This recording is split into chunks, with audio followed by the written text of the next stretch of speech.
Hi, welcome to Module 2, which is week 4.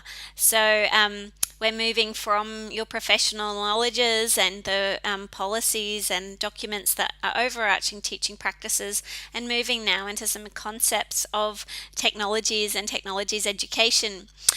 You'll see the subject materials are set up a little bit differently this week. You have the option of both downloading the learning guides and the reading guides, but they've also I've put them on Learn JCU so you can actually work from Learn JCU as well. So the key questions are there, the links are there, there's embedded YouTube videos which the links are to in your learning guide and your reading guide. So this just gives you a couple of options in terms of how you're going to work through the materials this week.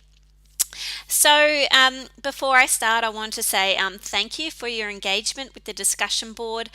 You're taking on feedback really well.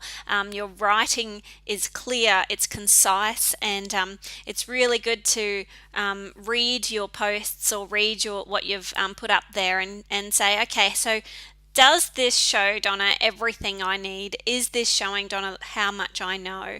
So always thinking about it in terms of, have I demonstrated my understanding here? Is it clear? And really be careful of your academic literacies in terms of tightening up your use of contractions. Remember, in academic writing, you don't use contractions, and just key things like that. But thank you. The work has been of a really high quality. So week 4, module 2, you're going to be introduced to the concept of visual literacies. Now, visual literacies, and I'm going to read the definition here this is straight from your learning guide, is defined as the knowledge and skills to read, interpret, and understand information in pictorial or graphic images. Now, pictorial and graphic images are not new.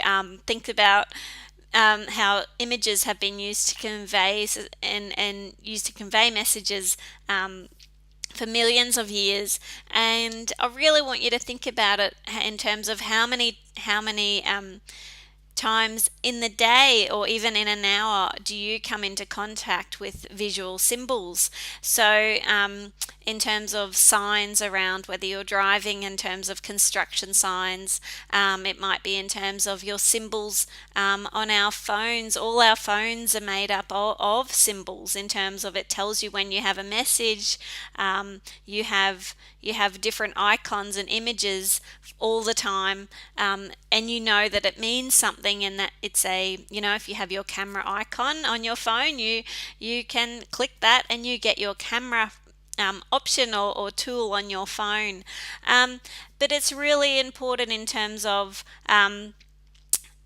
interpreting visual images for the children in your classroom. It would be also about teaching them how to convey messages using visual messages, producing them and thinking about it in terms that way. Now, texts are presented in multiple ways. So a website, for example, there's not sort of a beginning page and an end page like that you would have in a storybook.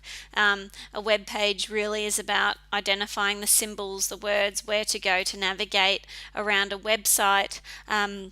So it's not just about reading a story, it's about visual literacy is really important in terms of understanding the world around you, and for your children in your classroom, it's about understanding the world around them.